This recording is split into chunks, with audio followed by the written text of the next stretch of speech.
Ladies and gentlemen, boys and girls, welcome to the Hashtag Sports presentation of the Buffalo Bills versus New England Patriots post-game, sponsored by Mr. Rogers Homes and LinkedIn. In the description of this video, you will see the information for Mr. Rogers Homes. You'll see his brochure. If you're thinking of moving out to the Valley of the Sun, contact Sean. He's your guy. Mr. Rogers Homes, the top 1% realtor in all of Arizona. Paul, the Buffalo Bills now dropped to 7-5, 3-1 in division, and yet another AFC conference game for the Buffalo Bills.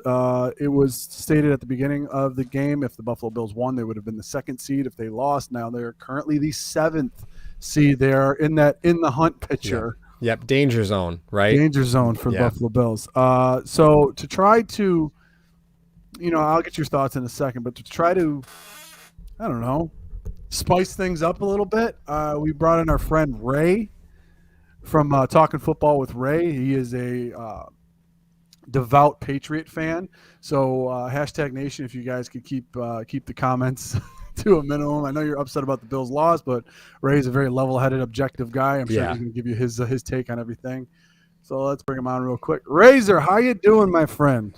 Hello, fellas. How are you? I'm just sitting here thinking about the hero performance from Mac Jones tonight. God. You mean the Joe Flacco-esque performance? I mean, my God. Like, just there was, for over 3 quarters, boys, for over 3 quarters, he had 100% passing percentage. 100%. Josh Allen couldn't. Josh Allen was at 60%. Mac Jones was at 100% completion percentage. I mean, Ray, listen, here's the deal, right? First off, I make the Joe Flacco reference because it's like there's a point where the quarterback is just the batting tee of a football. Like, you just put the football on top of a batting tee and the running back just grabs it on the way. Like, early in the game, I text Mario, I was like, Mac Jones is in deep water. Like, he's not going to know how to work his way through a game like this. Like, this is deep water. This is deep water. He doesn't need to, though. In all seriousness, to the Bills fans, I did tweet out after. I said this was a masterclass of coaching on both sides today. I know that you guys might have your beef, but I thought it was a masterclass on both sides, and somebody had to win. It's just, you know what I mean? And if the ball doesn't sail on Diggs, a couple different things happen throughout the game. If you guys don't sell out for the run and somehow let Damian Harris run it for 1,000 yards for a touchdown, you know what I mean? You guys win. Yep. So Patriot fans have been there this year where it's like that one play where you're just like, that's the play, like the entire game. And I really thought, I tweeted out with about 6 minutes left in the game. You guys wouldn't know. I tweeted out with about 6. That's a fact. That's a fact. Yeah. For those of you that don't know the reference, we got our account suspended tonight. This isn't a Wii scenario, Mario. This isn't a Wii scenario. Hashtag Sports had their count. It was my fault. I was joking around with Connor, and it happened. So, all right, go ahead, Ray. I'm sorry. I tweeted out with 6 minutes left after the Patriots went 3 and out, and they punted the ball back to you. And I said, that's an awful series, and you probably just gave the game away, because I thought Buffalo was going to come down and score. And for a minute there, it really did look like you guys were going to come down and score. There's Patriot fans whining about the referees. I thought the refs were fine tonight. There was a couple plays on each side. The roughing the passer. And Ray gave it to us straight up. He's like, no, you don't. Listen, I know that everybody's probably sick of hearing wind references, because if I heard the Monday Night Football crew talk about the wind one more time, I was just going to throw my head through the TV. But you saw it. Mac Jones threw 3 passes. 3. Yeah. So, they're like, oh, this is the second time Buffalo's given up over 200 yards at home. And I'm like, well, the Patriots ran it 40 or ran it 50 times. It's what was the total output for the Patriots? And I've been looking at the stats. 46 for 222 and a touch. Yeah. And that's their offense. I mean, so they put up less than 250 yards of offense. Yeah. And it was it was a brutal game. I'm going to tell you guys something though, man. Like, outside of that Diggs pass where you saw it kind of sail when he went crosswind, Josh Allen made it look like there was no wind when he was throwing it down the field. You know what I mean? Like, and that's where actually he looked worse throwing with the wind at his back than he did throwing against the wind. Like, going against the wind, he made a pass. And I think one of you guys actually tweeted when you were allowed to tweet at me. And I just said, like, I didn't even see it leave his hands. Like, all of a sudden it was in the receiver's arms and they made a catch. And I was like, my God, And Mario knows. Mario's on my channel a lot, and I love Josh Allen. I absolutely love Josh Allen. And tonight, he showed how good he could be. It's just a brutal game, man. It was boring. I texted Mario during the game, and I was like, I hate this game. I'm like, this game is too important to be played in these kind of conditions. Except for like Nick Folk, who was kicking like he was in a dome today. So it was just the Nick Folk legend continues. V-Man comes in really quick with thank you for the donation. He says, sorry, as an AFC East fan that roots for neither this team nor the Finns, I want nothing but the wrath of the Old Testament for the Patriots organization. Yeah, you had it last year. You guys could have killed us, but you let us come back. So it's well, I just put it up on the in the message board. You take away that long run by Harris, and the Patriots still ran for 3.5 a clip. So it wasn't, the Bills, as they said, fourth in rushing, as they threw the stat up on the screen. They were fourth against the rush. And no, that's such an inflated stat. It's such an inflated stat. They have gotten up on so many teams early that teams couldn't run the ball, and they made them one dimensional. And you know what? If I was going to hear it one more time, the Bills' defense is tailor made and built for the pass. Let's just not kid ourselves here. Yeah. So making all these complaints that they can't stop the run, if you hold them to 3.5 yards, that's a win with this defense, the way it's built, especially the injuries and all this. Injuries always happen, but with how, like I said, how this defense is built, this team is built to defend the pass at all costs. And if you could stop the run, great. Holding the Patriots to 14 points as much as they ran the ball, which was Belichick and McDaniels' idea coming in with the limited amount of how Mac Jones could throw the ball. Jones, I don't think could break, glass if he was standing next to it with a hammer tonight. His throw. In fairness,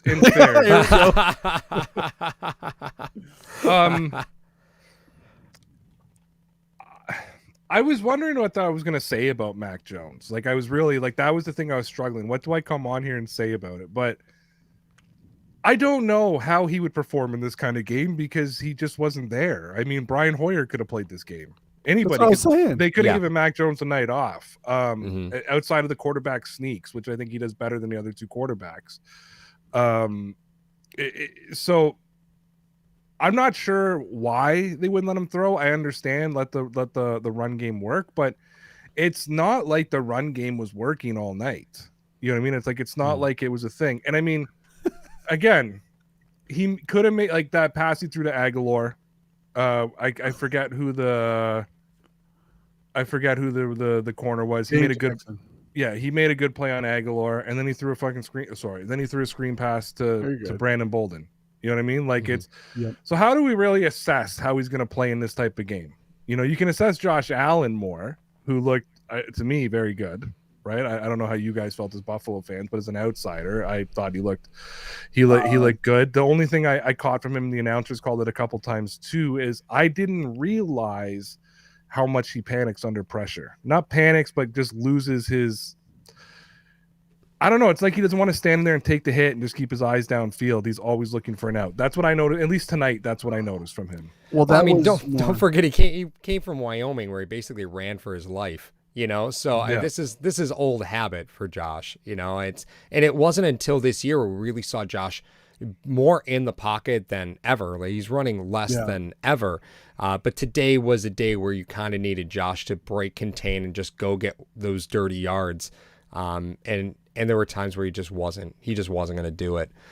Did it a few times, but there were a lot of opportunities for him to move the football on the ground, and he didn't take them. Guys, the wind gusts were up to 55 miles an hour, and Josh Allen still had 30 pass attempts. And you were never out of the game. You were never out of the game. So that just tells me that that there's an identity issue on this team. They just don't. They have the way that they want to play football, and they just absolutely refuse to do anything but that. I don't think anybody draws up Bills and the at halftime, hey, Mac, that was a great pass. You know what? In the second half, we're going to give you 2. We're going to give you 2 in the second half. That was the call.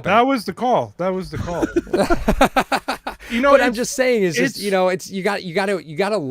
have to let your success dictate throughout the course of the game what you're going to do. You can't just stand there and you were 4 of 13 on third down. And You know how many times they ran the ball on third down? Twice. Yes. Yeah, They got twice. They ran the ball twice on third down, and they converted both of them. Every other time, they passed the ball, and they were only successful on 2 passing attempts on third downs. Like, you can't do that. You can't throw the ball 9 times on third down and not complete. Like, it's just the book is out on you. Like, they know you're going to throw on they're going to throw on third down. I mean, what I want to say real quick. Do you know how many times the Patriots ran on third down today? Shocker. A few times. Once. Yes, once. From Beantown Breakdown, he said this was truly a battle. Much respect, Bills Mafia. The next 10 years is going to be fun in this division. Side note, I'm still here if you need to talk. I got your number, Beantown, so we'll be good. I mean, if you look at Bobby. Bobby.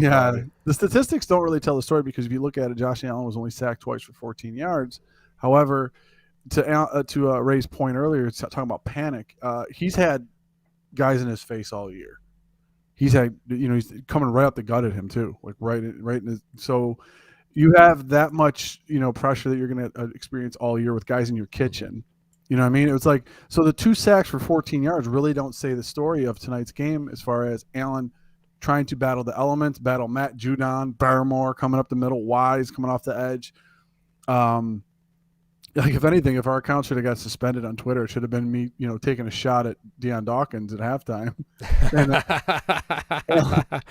Allen should say, you should know who to block. You don't leave Judon by himself to go hit Allen. But like Paul said, you had 30 pass attempts in this wind. Some of them passes he made look like you said, there was no wind. The one to Diggs, that Diggs got kind of turned around. Yeah, no, not the back shoulder. The one that he threw deep to Diggs, that hit Diggs in the forearm. Coming out. So, I mean, he put the ball in spots where you had to catch it. Dawson Knox, I mean, Phillips made a great play on the one, but Dawson Knox has to catch that with his body. That was pass interference, by the way. Yeah, it was completely pass interference. Oh, no, not the he one was in the getting end mugged zone. in the end zone. Okay. First half. To me, it was almost like, you know what? I gave Josh, it's almost like the referee's like, you know what, we gave you 15 seconds to throw that football, and we're not calling anything downfield. Before that play, because the false start penalty was on Knox, I looked at my 15-year-old son, and I go, there's no way Dawson Knox isn't the hot read on this. Like, there's no way. Josh is going to try and get back to his boy and let him get it back. I was like, there's no way Dawson Knox isn't targeted here. And what happened, Yeah, it was...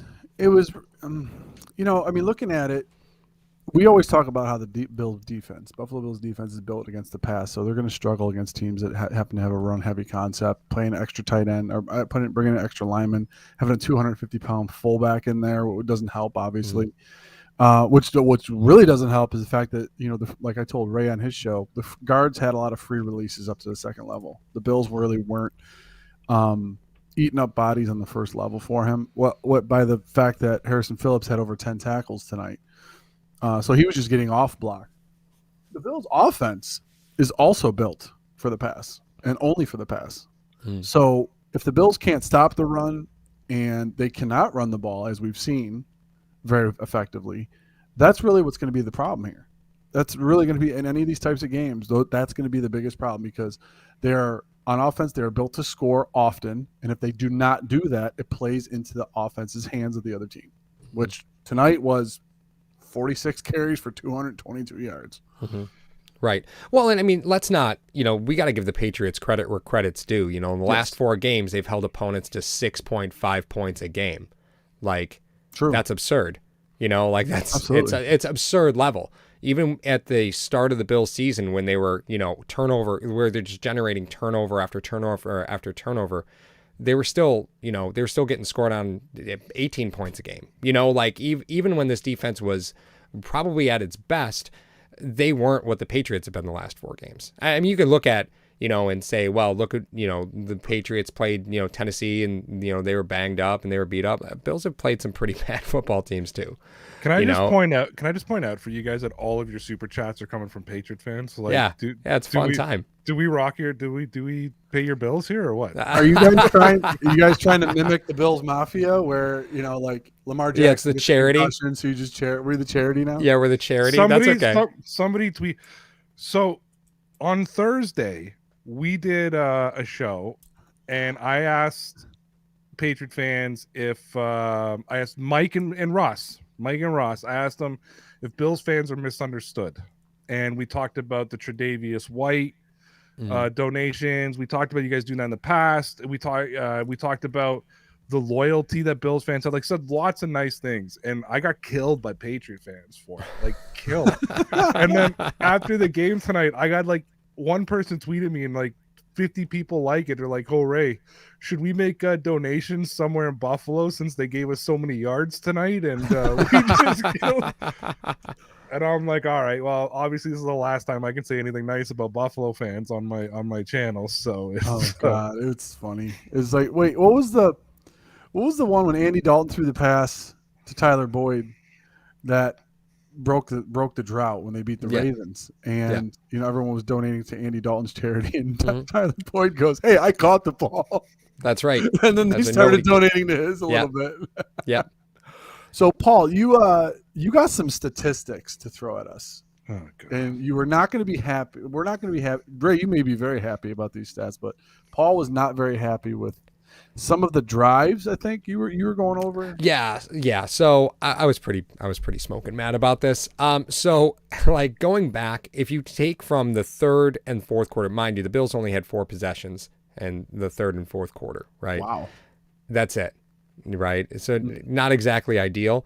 So out of all the plays that they ran, let me just do the math here. 3, 6, 8 rushing attempts in the second half of that football game. And listen, right? You weren't phenomenal at running the football, but you have to at least like pretend that you want to. Like you have to at least kind of pretend. Like if there was ever a game that you're going to run the football, today was probably it. Right? Like today was it. And again, you were never out of the game. It just seemed like there was this panic to try and push the ball downfield in less than ideal conditions. And, when you only have 8 rushing attempts when there's, 30-mile-an-hour winds out there, especially going into the wind, like you're just not helping yourself. Right. You make it easy. And that's why, like, when you look at the Bills being, 4 of 13 on third down, I mean, 9 of those failed third down attempts were passes, and a bunch of them were on less than 4 yards. Like it's really. Just, I was gonna say, were they behind schedule? It wasn't as bad. It wasn't as bad as you think, Mar. Like it's just, it was frustrating when you're 4 of 13 on third down. Like that's just terrible, right? That's terrible. You're not going to win football games like that. But the fact that like you were in it the whole time, like. It's just frustrating. It's frustrating. It seemed like after the Breida fumble, the next drive, they were after the Breida fumble, the next drive, they were 6 plays and punt. Then the touchdown, right, pass to Gabe Davis. And then the drive after that, they punted. And then the drive after that, they punted. And they just progressively got further and further away from the run. I don't know if it was the fumble that caused that, but the game just seemed to get I don't know where it went wrong, Mar, and that's where I guess I'm kind of stuck. Well, let me ask you this: aside from the fumble, I'm gonna pick Ray's brain a little bit for this, and maybe we can give #Nation a little bit of insight. Ray, have teams? I mean, because the Patriots haven't been, I guess, stellar against the run. I mean, minus the last 6 games, they've been playing very, very, very good team defense. No, they gave up 200 yards last week against Tennessee to practice squad running backs. My question is this: were a lot of those outside runs, or were they just between the tackle runs? So, because that could be the thing where if the Patriots were getting gutted up the middle, that's where really Moss and Motor have more success than going outside. If the Bills didn't think that they were going to get outside with Breida on Judon and Van Noy, then why even try it? I mean, so were a lot of those runs, or the runs that you've seen in the Patriots games up until this point, were they outside or were they inside? So first thing I'm going to say is McChick can give the answer in the chat because he'll have it all broken down. He's good at that kind of stuff. McChicken. Awesome. What I can say is they've been beat everywhere. They've been beat outside. They've been beat inside. I've watched that. It all depends. If you run to Judon's side, you're not getting outside on them, right? Like Judon is the only real player on the Patriots that has the speed and athleticism to get to a quarterback, but has the strength. He caught Singletary today on that run. But I'm saying, but has the strength and the poise to take a running back down for a loss. Last week we got beat down inside. Again, but like Ernest Johnson ran on us a little bit, on the Patriots a little bit when they played Cleveland until they got so far behind. Don't forget the last 6 games, the Patriots blew out most of the teams they were playing. So the run, like I think if Cleveland could have kept it close, Ernest Johnson could have done some damage on the Patriots. But the game got out of hand so quickly that it was just they had to turn to the pass, and that's where the Patriots. What you didn't see today, what the Patriots have been doing, is, believe it or not, Mac Jones does throw the football. It's quite an amazing thing to see. Sorry, Buffalo fans, maybe you'll see it when you come to New England, but he does throw the football. But they've been very, outside of the Tennessee game last week where there was a couple drives that stalled, and then the Atlanta game, but that's Thursday night. I never count Thursday night as anything for any team, because you can't look at a Thursday night game and say that's what a team is. Thursday's different. They score on they put up points on almost every drive. And actually, I think against Tennessee, they put points on every drive, but they kicked a lot of field goals, which was unacceptable in my books. Like they kicked like 4 or 5 field goals, I think, last week, which is just that you're not going to win games with. I mean, Nick Folk's not going to miss. He's not going to miss. He's missed a 53-yarder and a 56-yarder this year. A 53 and a 56. That's his 2 misses. And it was 56 yards in the pouring rain. It was good for 70. But Paul, because Paul, you want to give Ray your stat about you don't get in the red zone and kick field goals. That's how you lose games. That's exactly what I said. Yeah, you don't get in the red zone and kick field goals. That's how you lose football games. Like let's just talk about easy ways to lose football games. You just take 3 points all the time. You know, no, it is. That's the easiest way to lose a football game. Well, and if you go back to the beginning of the year for the Patriots, that's what they were doing when they were losing. They were kicking a lot of field goals, leaving a lot of points on the field, and that's why they were 1-4 at one point. Right. You know, and it wasn't just little luck plays here and there. Well, I mean, the Patriots are also +10 in turnovers right now. You know, Buffalo coming into today, the last 5 games was -2. Like you look at the skid Buffalo's today, on, right? And it's not. Well, today was it even? Yeah, it might have been. Breida once, and then N'Keal Harry, the fucking stellar first-round pick. That wasn't a Breida fumble. They gave that fumble to Allen. They said it was bad handoff. The stat line says whoever it was for. It was the handoff, and then N'Keal Harry just sticks his face into the middle of the punt. Like, I've never wanted a Patriots player to tear an ACL so much in my life and just be off the field for this. Actually, or just come in as a blocking tight end. That's the only time that N'Keal Harry should. You know what? There's Patriot fans in here. Somebody fucking tell me why N'Keal Harry was fielding a punt. Like, he hasn't done that all season. And then in a game when the wind is going nuts, they have N'Keal Harry back. We inactivated both our kick returners. We have 2 of them. Neither of them dressed today. So it is what it is, Ray. Like, today is just a different animal. Belichick had like 5 inactive players in lieu of, so he could play special teamers. Like Justin Bethel, Matthew Slater, like they'll never not be activated. Gunnar Olszewski never not be activated. We love our special team players in New England. It's Joe Cardona, all pro. This freaking team. This is a good. What was a quote I wanted to throw up there? The Charm City player. I think Ray will give me some heat on this one, but the fact it took a 1-year rebuild, now the Patriots are back on top. And there was people out there who, at the beginning of the season, that told me the Patriots were going to win 6 games. And what numbskull would predict a 6-win team other than to just rile you up, Ray? I mean, now I will be taking heat tomorrow. Trust me, it's gonna be loaded up because my Patriots prediction is now wrong. I was hanging on to 8 wins all season. I kept saying all week. I kept 17-game season. I kept saying all week. Technically, I'm still right. I said rookie quarterback, Paul. I mean, that makes sense. I mean, rookie quarterback coming in after a 7. But you got to remember that comment that came up in there. It said they're back on top of 1-year rebuild. If you looked at nothing has changed on this. Well, players. But they're back on top. They're back on top. They are on top right now. They won 7 games last year. It was a hard year for us. But the defense was still really good. I mean, after we're the a long-suffering fan base. After the performance your offense had last year, winning 7 games was like winning 15 because that defense kept you in a lot of those games. Yes, but we've watched the Patriots win 15, so 7 felt like we won 2. We might as well have won 0-16 last year and just we're a long-suffering fan base. I don't know what to tell you. The Boston fan base is hurting for. It's been like 5 years or 4 years since the championship. Like, it's a poor city. Like, I feel for them. They're so level-headed too. I mean, on everything. Yeah. Yes, Apex. I did guess that the Bills were going to go 9-7 last year. So full transparency on last season, though. That's one thing that I think we've always praised Buffalo for is just having the incumbent rosters. Like, it's the same team every year. It has been for the last 3 seasons, right? And you have some players changing, but for the most part, you've had like an incumbent defense the last 4 seasons. You've had, you've added pieces on offense, but the fact that you were able to keep pretty much everything the same from year to year helped Buffalo a lot last season with no offseason, right? This year, different story, right? Mm-hmm. Everybody gets a full offseason.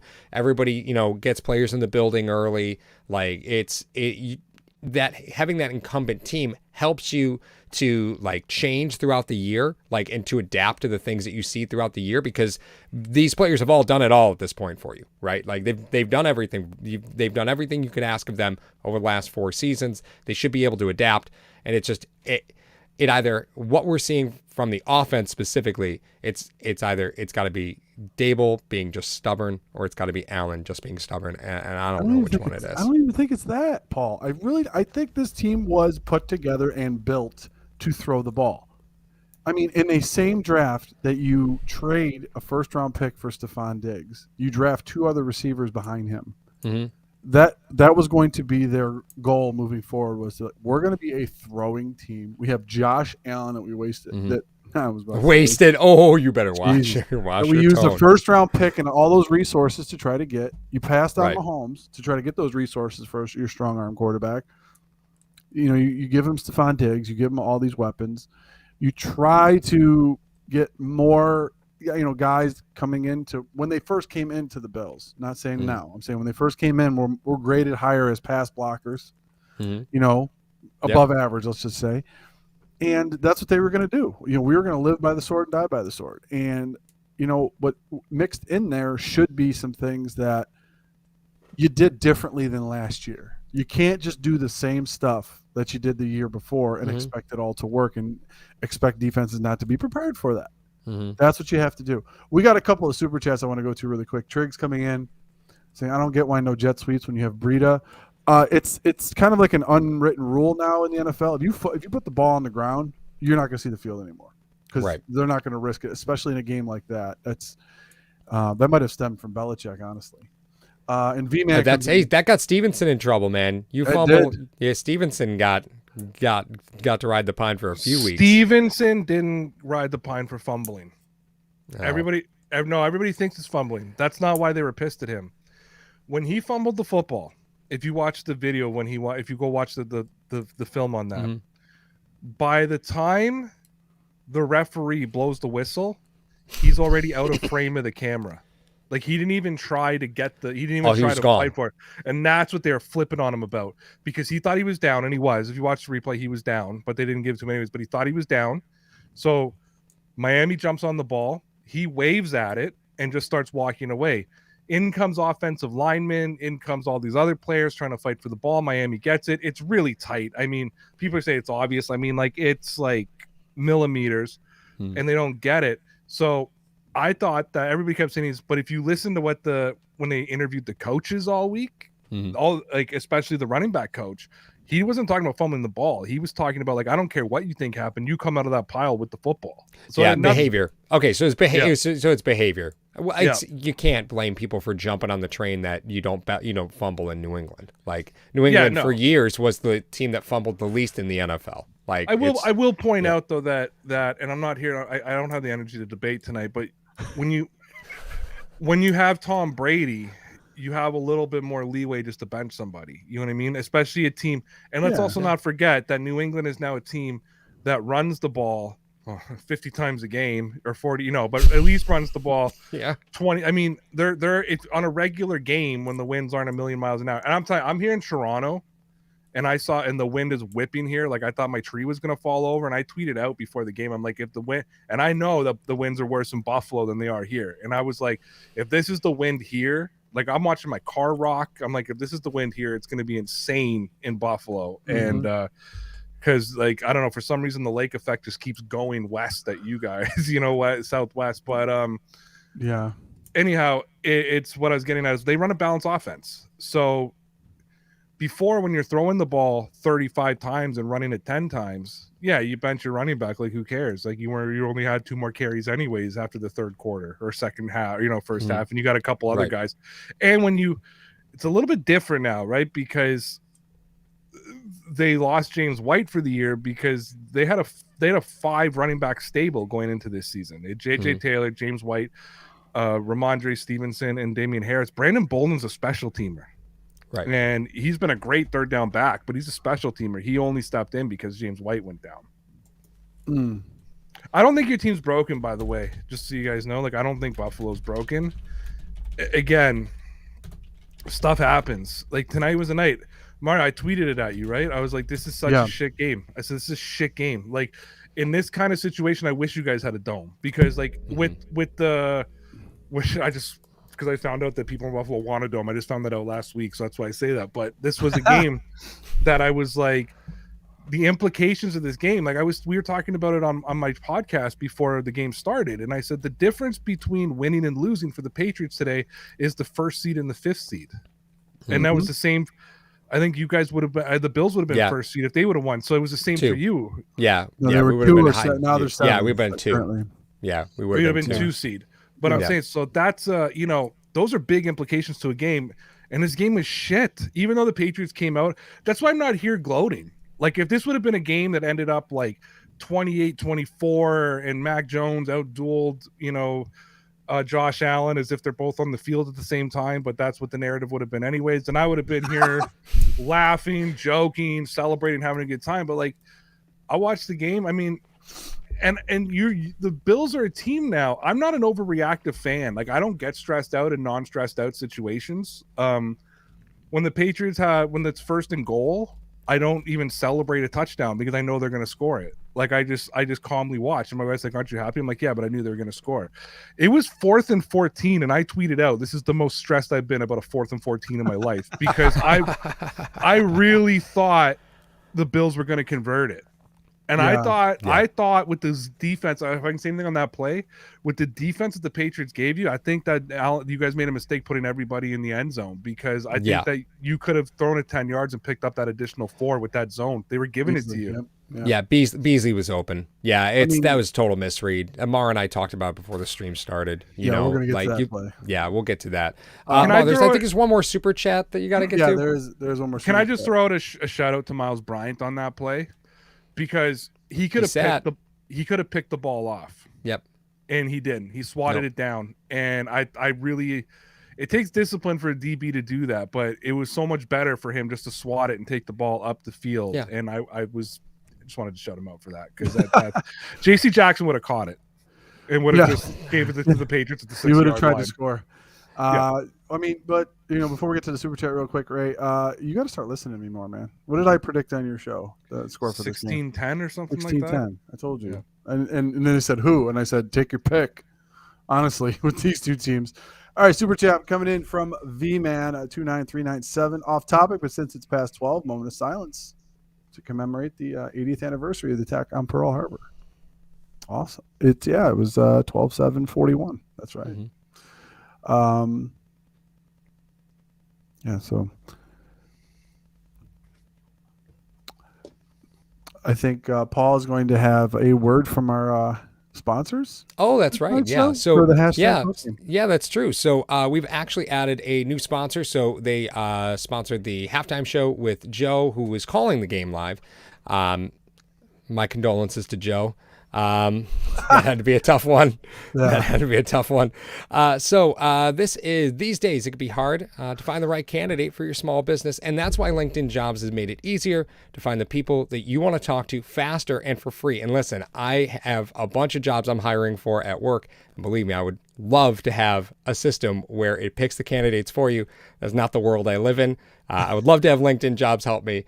Believe me, it would make my life so much easier. So LinkedIn Jobs helps you find candidates that you want to talk to faster. And did you know every week there's nearly 40 million job seekers visiting LinkedIn? Post your job for free at linkedin.com/HTS. That's linkedin.com/HTS to post your job for free. Terms and conditions apply. Thanks to LinkedIn for sponsoring the halftime show with Joe. Thank you. Look so at that. much. That was so professional, wasn't it? You threw your radio voice on. Yeah, sure did. Sure did. Radio voice and the bedroom eyes. All right. Awesome. Oh, man, I don't know about that. I don't know about that. So, I mean, moving forward, obviously, the Patriots standing on top, 9-4. The Buffalo Bills are 7-5. Dug themselves in quite a hole as far as the AFC. I mean, because if you thought about it, coming into the season, I believe Ray even predicted that the Buffalo Bills would represent the AFC in the Super Bowl this year.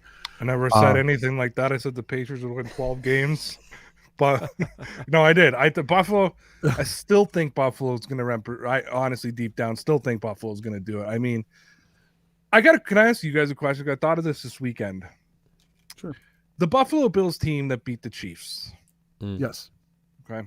And I think about that game because that's really, I'm going to be honest with you, the game that I really watched the entire Buffalo Bills game. You know what I mean? Like I watch Red Zone if the Patriots aren't playing or I'm watching the Patriots. So I see the clips and then I watch highlights. Was that more indicative of Kansas City being in a bad place, or was that Buffalo being in a better place? I guess I'll ask. Because that's the Buffalo team I keep waiting to come back, and I'm not. And you can't say the Jets. Everybody blows out the Jets. You know what I mean? So, yeah. But I mean, you look at where Kansas City was, right? They were in the midst of a slide, right? So there are times when you can get a good team at the right time, right? They were fighting a little bit. Truthfully speaking, there was a lot going on in that locker room, and looking back, McDermott was going to coach the hell out of that game. That's the you go get one back game. Like, you know what I mean? Like that's the game you go get back. And this Bills team does a great job of playing as an underdog, right? But they get in their own way. Kansas City, they were able to minimize mistakes. When you generate turnovers, you can do that. This team thrives on generating turnovers. That's how they win football games. They've only won one game this season where they lost the turnover battle. Like they have to win the turnover battle in order to win football games. Today just wasn't going to be that day. But, when they can play aggressive and they can generate turnovers, they're going to win that football game.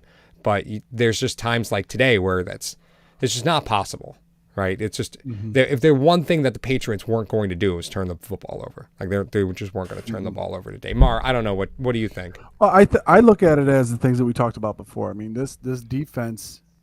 I mean, the Bills offensively and defensively are tailor-made. Were built to beat the Kansas City Chiefs. I mean, you think about it, they went to 3 straight AFC championship games. You got Mahomes, young quarterback, gunslinger there. You knew Brady wasn't going to be in New England forever. So they had a decision to make. Like, how do we equip our team? Do we equip our team to win the AFC East and build a power run stop the run and then sacrifice against these, teams that can throw the ball over the place? Or what do? Do we equip our defense to be more heavily favored to stop the pass, and our offense needs to generate a lot of points to force other teams into passing? Now, if you think about it that way, the offense, we knew teams were going to try to keep the ball out of 17's hands, and they were going to try to limit the possessions coming into the season. Paul, how many times have you and I, ad nauseum, both of us have said this?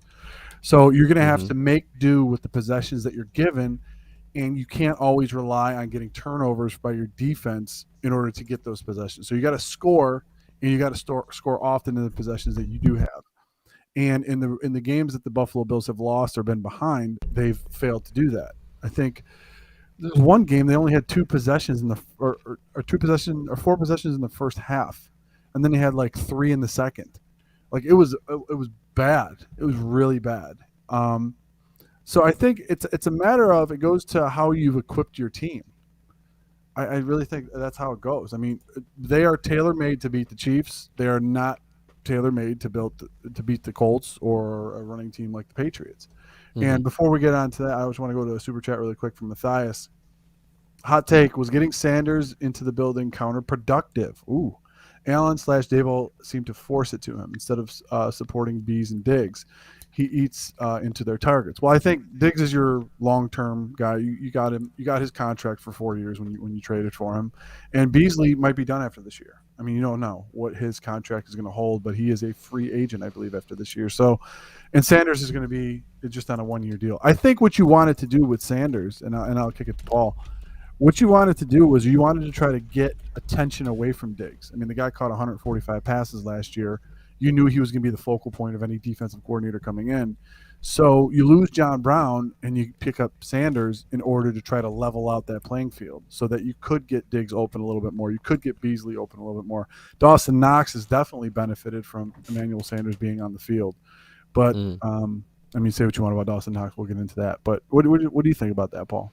Well, Bees still has 1 more year. So he's got one more year after this. Okay, yeah, he's still got 1 more year after this. It's at the beginning of the season. I think it's kind of paramount to talk about this, right? Because, we say all the time that as a team you have to evolve, right? You have to do things consistently that you haven't done either in a really long time or have never done, right?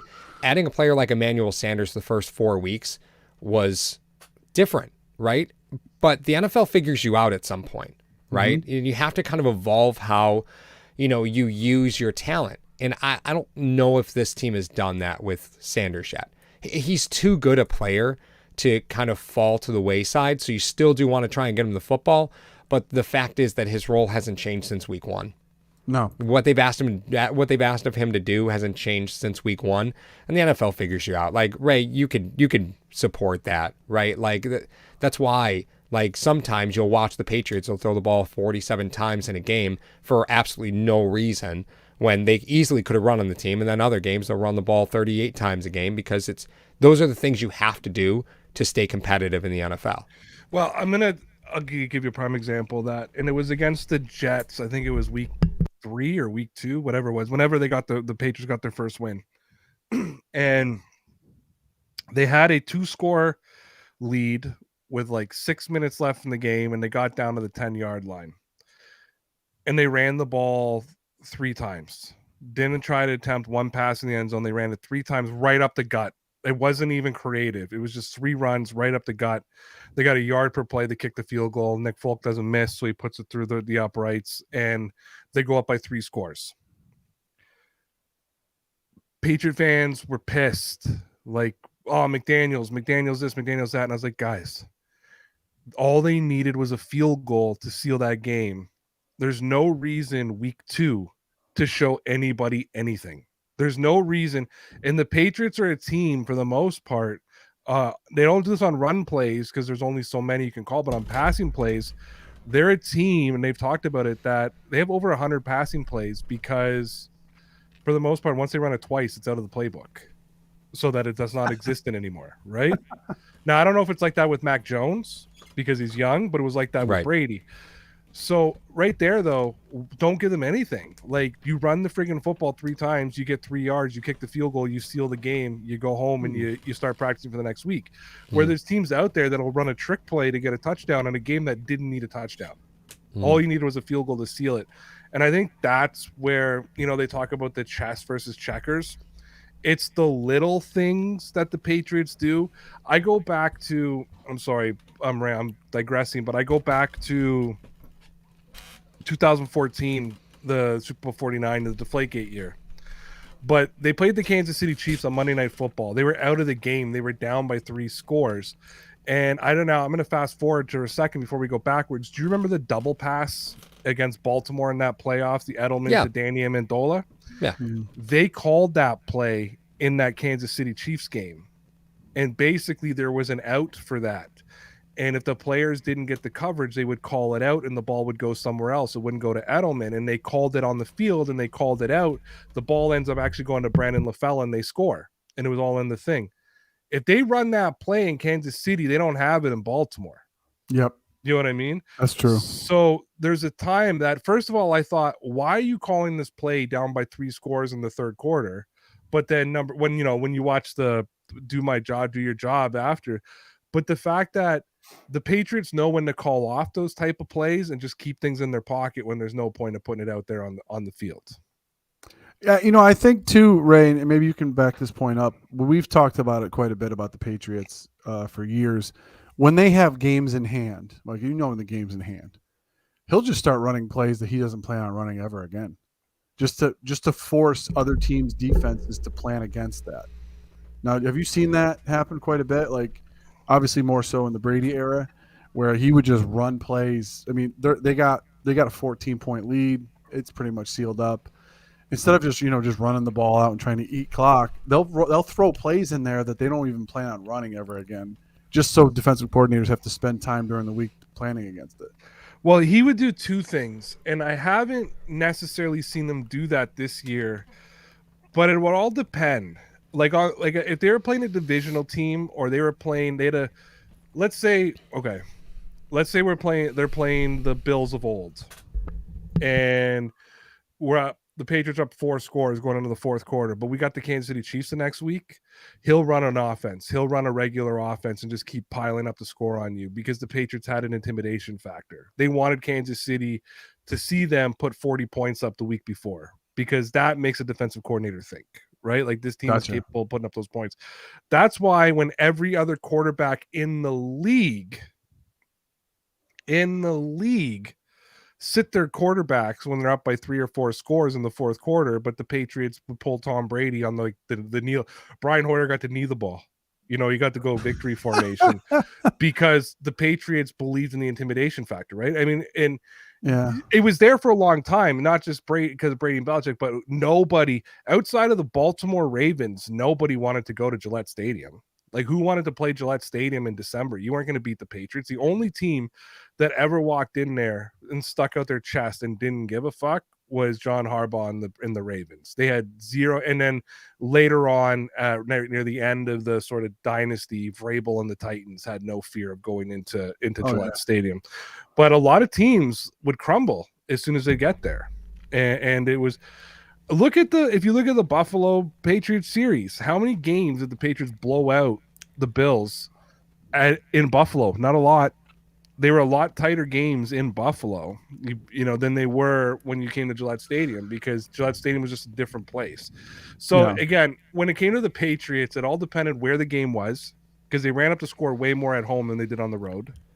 They would throw out those plays because they would run some weird shit that you'd be like, what the fuck? Never do that. Why is Brady running? Why was that a design run play for Brady? So a lot of different stuff happened. You know what I mean? Yeah. Okay. Really? What's that say? Really? What happened when they created the tuck rule on Gillette? The Patriots won the Super Bowl 2 games later. It was fantastic. It was fantastic. The Raiders, let me tell you what happened. The Raiders thought they won, but they didn't. The Patriots got to go back on the field. They tied the game. Adam Vinatieri, who's like Nick Folk Jr., kicks the ball and just a beautiful kick. Folk Jr. And then they beat the Rams. You're slowly trying to build the legend of Nick Folk. No, we don't have to build anything. Nick Folk. Paul, have you not been paying attention? Listen, I was not on. When I went to go get on Twitter, it was gone today. Nick Folk but hold on, you guys have been following me for 2 years. Okay, this is not a new thing. No, Nick Folk is a legendary figure. Look at his numbers. He just broke Patriots records for the most. Think about the legendary kickers that have come through New England. He just shattered team records. That's because he's a first ballot Hall of Famer. Listen, Ray, I'm going to get burned for just saying that the Breida fumble wasn't a Breida fumble. Listen, I'm just going by stats today, guys. Like, the people say I hold the candle. I'm not going to say I don't hold the candle for Matt Breida, right? But I'll take any speed running back on this fucking team right now, right? So I get it. It's the hill to die on. It's the hill to die on. I get it. No, can I tell you where it really came from? Sure. Our podcast last year, when Connor was my partner, we were talking about Nick Folk, and we talked about where our trust level went, and we said anywhere past 30 yards we weren't comfortable with him kicking. That's how we felt going into last season. And then the guy came out and kicked like 2 50-yard field goals into the stuff. So we just, it's a joke. It really is. It's a shtick that has gone so far that we're starting to believe our own shtick. Like it's gone to that level of it now that he's just. And Connor's even better at it. Like Connor's even better at it, to the point that every time Nick Folk has a major field goal, all I see on Twitter is like, I just thought of Connor when he made that kick. Like I was thinking of Connor. And if you look at Connor's Twitter, he calls himself a kicker connoisseur. So he's a different cat, Connor. Well, but then we had games last season, I'm not kidding you, where we would talk after the game, the Patriots got their ass kicked, and we both pick a player of the game. And on 3 different occasions, I picked Jake Bailey, all-pro punter, by the way. Went to the all-pro last year, all-pro rookie punter. I picked Jake Bailey, and he would pick Nick Folk. So we had our kickers as our MVPs for 3 consecutive games. So the legend just rose and rolls and rolls. Well, speaking of legends here at Hashtag Sports, we want to congratulate Dean Marlowe and the Detroit Lions for getting their first win of the year. Yeah, that's right. Starting safety, Dean Marlowe. Mario loves Dean Marlowe. I love Dean Marlowe for so long. He was so good. So backtracking, where do we go from here? The Buffalo Bills 7-5. It was almost like a foregone conclusion. Ray, and I'll tell you this: in Western New York and all Bills fans, we're like, okay, some of them conference losses don't really matter because we're going to win the division. You know what I mean? So it was one of those things where, okay, you're going to win the division, so it doesn't really matter how many conference losses you have. However, now those conference losses add up, and you went from, if you won this game, being the 2nd seed in the AFC to now being the 7th, because you have all those, trying to climb out of this hole that the Buffalo Bills have put themselves in and losing so many AFC conference games, Jacksonville being the worst, I think, in this, they got to try to climb out of a 7-5 hole. Meanwhile, the Patriots are 9-4, 6-0 on the road, though, surprisingly. I mean, that's pretty. You talk about Gillette Stadium. They've been playing very, very well on the road this year. It's not the fortress it used to be. That's a great way to sum that up. That is amazing. It's not the fortress. You know what? Bad things at the beginning of the year, like the Damian Harris fumble against Miami happened at Gillette. Like the bad things happened at Gillette Stadium. It was brutal. Oh Lord. So we'll give you your take on this, Razor, and then we'll try to sum it up and get you out of here so you can take some more of that Theraflu for you. As a Patriots fan, going 9-4, you guys are currently, I think, 3-1 in the division currently right now. Pretty sure it's 3-1. I think it's 3-1, maybe 4-1. I'm not sure. But you were 3-0 coming in, right? Yeah, you guys were 3-1. We were 3-1 coming in. So now you're 4-1 in the division. With your schedule, what do you see the Patriots finishing at this year? And moving forward, do you think they have a legit chance to make a deep run and possibly go to the Super Bowl? All the Patriot fans I can see in the chats, please leave now. Okay, I'm gonna do this as talking football with Ray and build a little bit of credibility for myself, right? Because you were on last Wednesday. I stay pretty level on that. That's my new shtick. Stay level. Listen, going into this next 4 weeks, 1 week being a bye, I said the Patriots had to win 2 of 3, and it was legit. Beat the Colts at home, or beat the Colts on the road and beat the Bills at home. So the fact that the Patriots were able to steal one in Buffalo is a big start to this win 2 of 3. Am I confident they're going to walk away 3 of 3? No. And I think they said it on the broadcast tonight. This game at Gillette Stadium in 3 weeks is going to look like a totally different game. And, if Adrian Phillips blew an ACL because he was celebrating, it's It changes dynamics of things. We'll have to see. We'll probably get Duggar back by that time. But Duggar is more of the strong safety. Adrian Phillips is a way more versatile than Duggar. Gotcha. He plays a different level on the team, and that is one place where, with Jonathan Jones out and Stephon Gilmore being traded, even though they're deep, they've lost some of their big names in the secondary, right? You know who I'm the most worried about playing, honest to God, right now? Colts? No. If it comes down to it, and it comes down to we need this, the Patriots need this win, week 18, the fucking Dolphins, man, because to me, they're like the hottest team in football right now. They quietly, I'm working on a piece right now for DeanBlendell.com. I probably could have just said the website. I'm working on for the website. There's the plug. Oh, you can plug anything you want, right? I didn't even mean to, but I am the king of self-promotion. But find my blogs at DeanBlendell.com. I'm working on one right now, like saying, I think the Dolphins have a legitimate shot to make the playoffs. And they have quietly, everybody's worried about what the Patriots, the Colts, the Chiefs, the Bills are doing. They just quietly rattled off 5 in a row. Mm-hmm. And the only real tough game they have on their schedule is the Patriots. They play, I think, the Texans, the Titans, and the Jets in the next, before they have to play the Pats. Mm-hmm. That's a really easy 4 games. For Buffalo, you have to play Tampa Bay now. Then you got to play the Patriots again. The Patriots got to play the Colts. The Patriots got to play the Bills. There's a chance that one of our 2 teams could lose both those big games, and all of a sudden, the fucking Dolphins are ahead of you. You know what I mean? Yeah. So I think the Patriots are going to easily beat the Jaguars, just like Buffalo should have. That's my shot. I think that was for the fucking sarcastic GIF work last week, and don't cut away either before I ask Paul my question that I told you I need to ask him. Oh yeah, I knew you need that. We'll wrap it up with that because we usually, when the Bills win, Ray, I don't know if you've been here quite a bit. When the Bills win, we have a roast session, 2-minute roast session for #Nation, just to beat up on me and Paul. Yeah, no, you guys are super obnoxious when you win, so I can only take a few minutes. I come in. Are we that obnoxious though? I come in, I drop some shit in the chat, and then I leave because I just can't take much of it. You do really quick. You never drop any super chats though. But, I mean, that's. Yes, I do. Shut the fuck up. Yes, I do. I'll tell you what though, I have never had a fucking #sports super chat pop up in my chat before. Listen, that's hooked up to the corporate account, so I don't have authorization to use that. I'm not allowed to use the big boy account.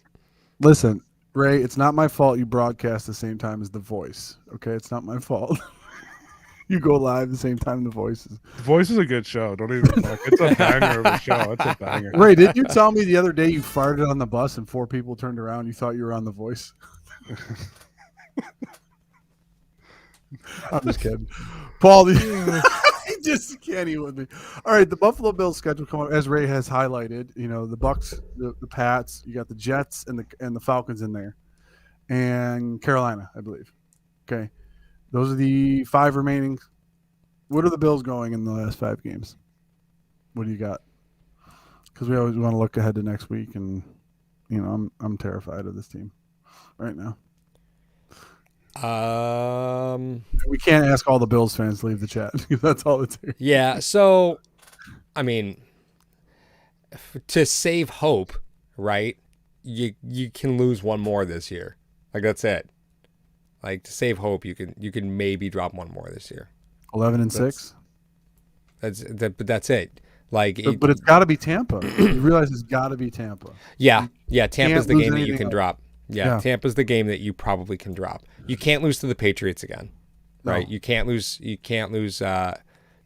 any of the remaining games after the Patriots game. Like you just can't. No, you can't. You got to take care of the rest of your division. You know, you talk about it all the time. You got to take care of your division. Listen, we talked about it before. Like, you might be able to you can fool Belichick once, right? And today, you were going to be one-dimensional, even though Buffalo threw the football 30 times, right? The truth is that they weren't able to do anything all that creative when they were throwing the football, right? So it's not like these were world-class play designs that they were rolling out there, right? It was relatively simple stuff because the conditions said it was going to be relatively simple. So you got another shot at that game, right? Because you didn't really show what you want to do against them. No, I don't think anything really carries over. Exactly. Yeah, and a lot of times when you have games that close together, that stuff matters. But I'm totally with Ray. I mean, this game is just one that you just throw away. There's just what are you gonna do if you're the Colts? Are you gonna watch this game? No, you're just throwing this tape right in the trash. Right, you're just throwing it right in the trash. Who cares? We're like, why are we planning against Mac Jones at all? I mean, they could run the ball. The only thing, I sell out. Mac Jones doesn't throw. I watched the tape of the Buffalo game. I think the only thing you may have done is reminded Belichick how good Stephon Diggs could be. That's the only, and sometimes he needs that reminder. As much as he knows, he's gonna look and be like, all right, in a game when the wind's blowing 100 miles an hour in Josh Allen's face, he's still able to make plays to Stephon Diggs. So we really need to do something to neutralize him, right? Yeah. And one thing the Patriots haven't been able to do since you guys got him was shut him down. Gilmore did an okay job last year when when the game was in Buffalo, but that was another sloppy game, right? Yeah. And then Stephon just burnt JC in that return game when you guys blew the Patriots out, when the Bills blew the Patriots out at Gillette.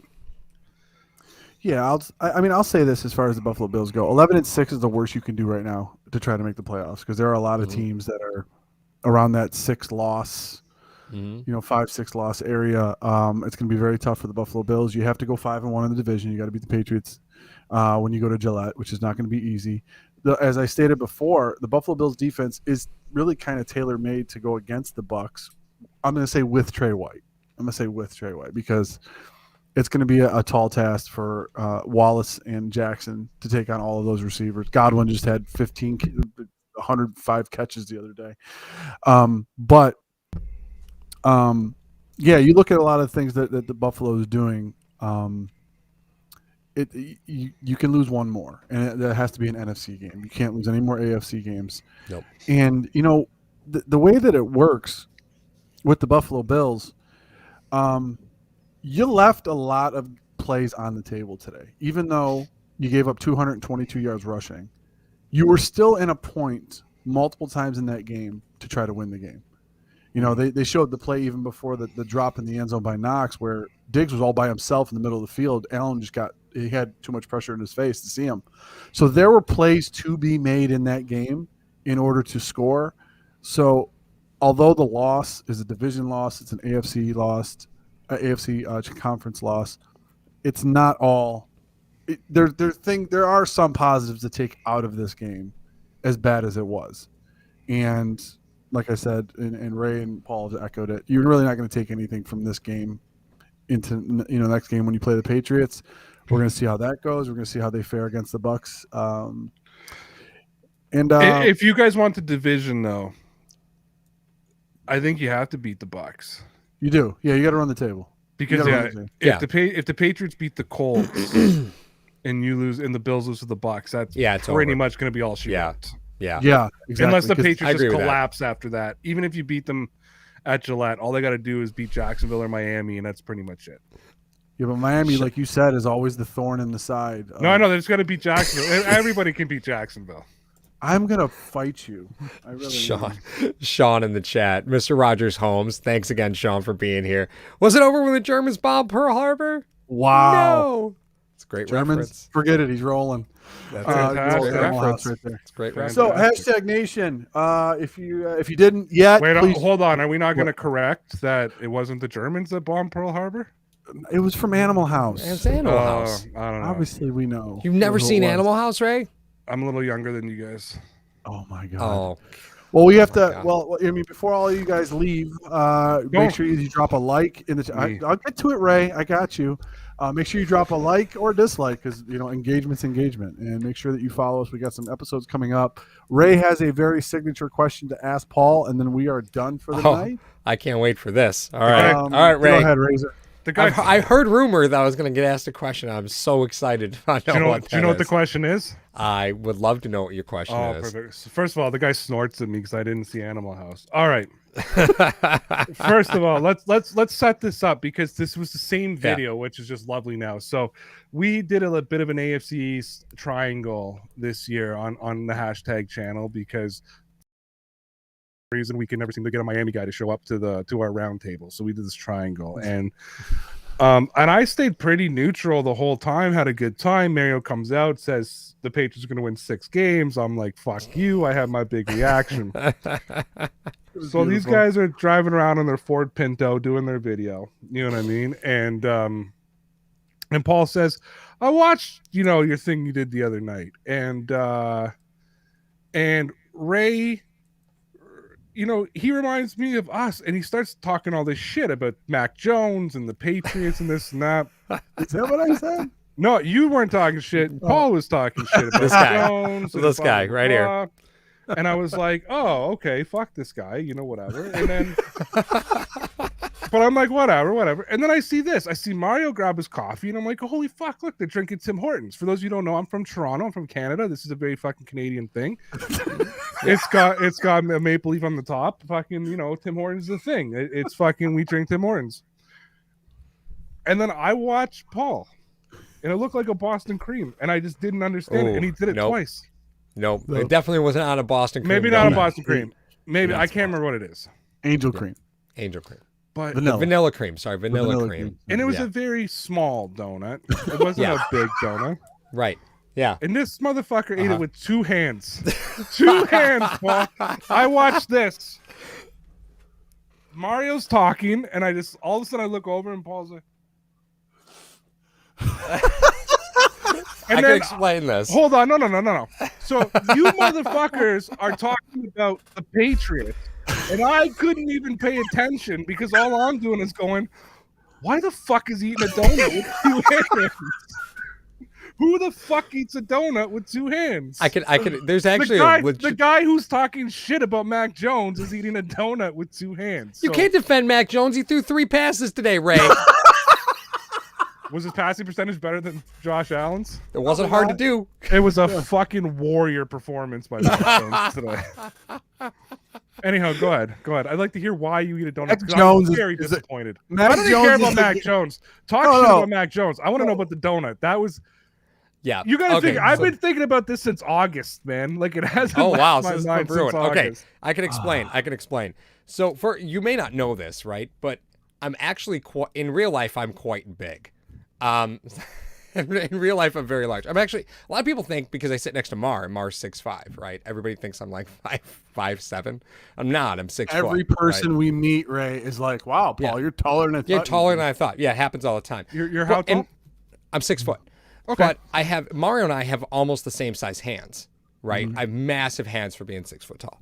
So one of the reasons that I eat donuts with 2 hands, this is totally legitimate, is because I'm in Mario's car and my hands are like bowls and I'm trying to catch all the crumbs so I can put them back in the bag so I don't mess up his car interior. That is 100% true. My hands are, it's like a bowl. I could just catch all the crumbs, and that's totally legit. Ray, do me a favor and call bullshit on him because the guy's gotten into my car before and said it smelled like a bag of Fritos. So he doesn't care if he dirties the shit. And I want to say, this right here is not a bowl when the hands are separated and you're just